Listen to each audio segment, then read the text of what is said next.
Are you hungry? Give me something good. Hi, and welcome to another episode of Görgött.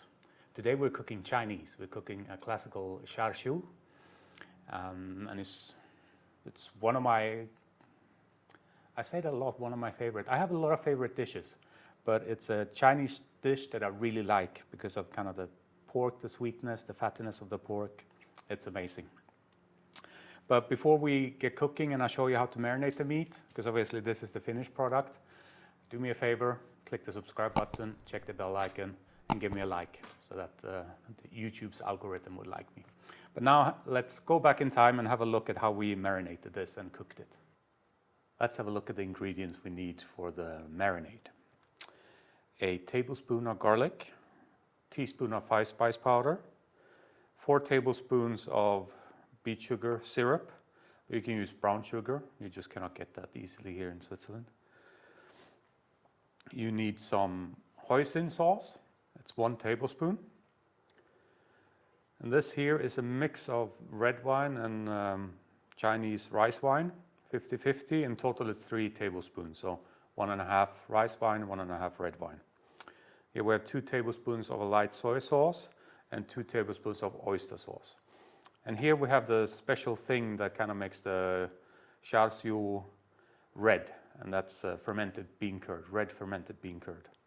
And I will mix all of this together.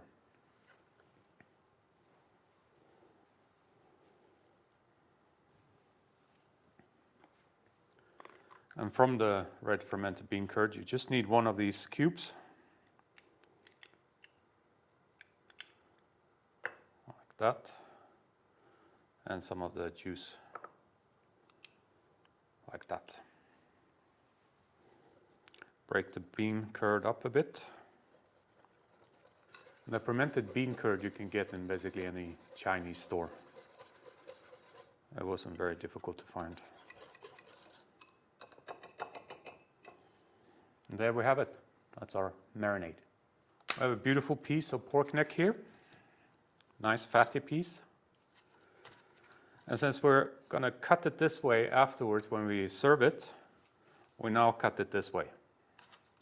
And we split it up in equal sizes. I'll cut this basically into 4, like that they will cook at the same time. And you need a nice fatty piece, either pork neck or shoulder. And that's perfect sizes for our Char Siu. Char Siu. Difficult to pronounce for me, but tastes lovely nevertheless. And now we're ready to marinate it. As always, when I marinate, I work with plastic bags. Just get your meat in there. Make sure the plastic bag is big enough. I believe this is 3 liters. And now we pour on our marinade. I'll just close this up. It's really convenient with the Ziploc bags. Just get the air out and close it up, and then we massage it around a bit. Now some people like to kind of, what do you say, stick the meat with a fork before, but I don't think that's necessary. I've tried it and I've tried it without, and I can't really taste the difference, neither in texture nor in taste, so I don't do it anymore. Now these goes in the fridge for at least 8 to 10 hours. I wouldn't do it too long, but up to 24 hours. 8 hours later, and our bag of meat is ready. Now I prepared here an oven tray with a griddle in it. Put some aluminum foil in the bottom. And what we'll do is we'll just take a little bit of water and put in the bottom here. The water kind of has twofold of a function. It prevents the drippings from burning, and it adds a little bit of steam. My hands are clean.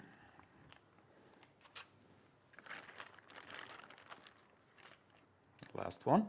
For God's sake, don't throw away the marinade.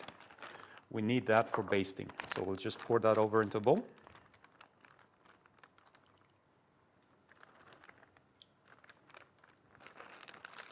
So for basting, we have a marinade and we have some honey.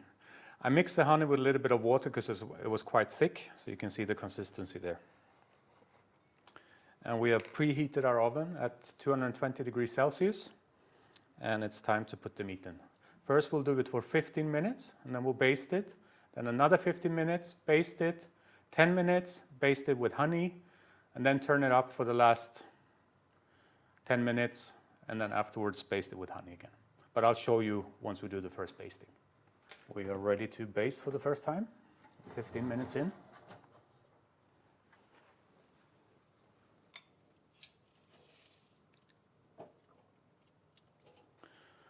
Now we turn them around and baste this side as well. And now back in for another 15 minutes.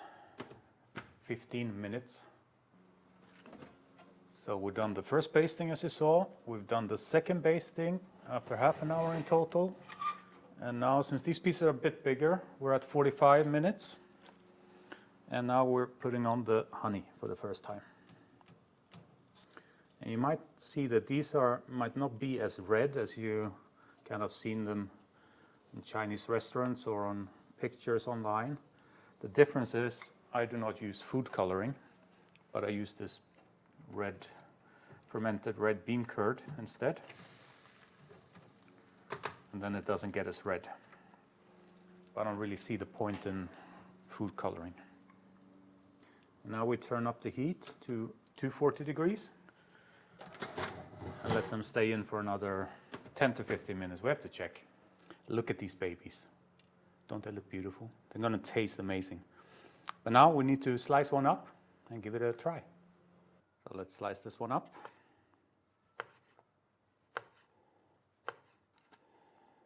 The end pieces for me. So let's serve this.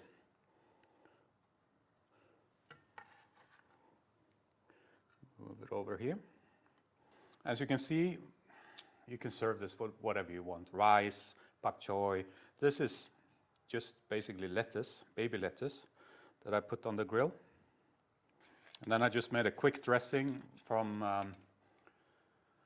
hoisin and rice wine vinegar. Dark. And we just drizzle that over a bit. The meat doesn't need anything. As you can see, the plate got a lot smaller. Well, not the plate, but what's on the plate. And that's how much my family liked it.